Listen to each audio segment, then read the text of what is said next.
পশ্চিমবঙ্গের পুরুলিয়া জেলার বেগুনকোদর রেলওয়ে স্টেশনটি ভারতের ভূত স্টেশন নামে বিখ্যাত, যা ৪২ বছর ধরে পরিত্যক্ত ছিল, কারণ অলৌকিক কার্যকলাপের গল্প, বিশেষ করে সাদা পোশাকে একজন মহিলার দেখা, যার ফলে রেলকর্মীরা কাজ করতে অস্বীকৃতি জানায় এবং ট্রেনগুলি স্টপ এড়িয়ে চলে। ২০০৯ সালে পুনরায় খোলা হলেও এই কিংবদন্তিটি টিকে আছে, যদিও স্টেশনটি এখন চালু এবং উন্নয়ন দেখছে।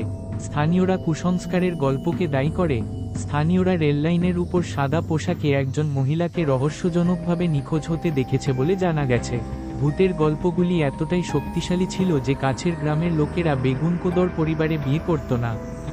২০০৯ সালে পুনরায় চালু, ৪ দশক পর ভারতীয় রেলওয়ে স্টেশনটি পুনরায় চালু করে, পরিষেবা পুনরায় শুরু হয়। এখনও ভুতুড়ে, আধুনিকীকরণ এবং কার্যকরী হলেও ভুতুড়ে ট্যাগটি এর পরিচয়ের অংশ হিসেবে রয়ে গেছে, যা কৌতূহল আকর্ষণ করে। রেলমন্ত্রী একটি তদন্ত সহ এই মিথগুলিকে কাটিয়ে ওঠার প্রচেষ্টা করা হয়েছিল, যা ভয় কমাতে সাহায্য করেছিল।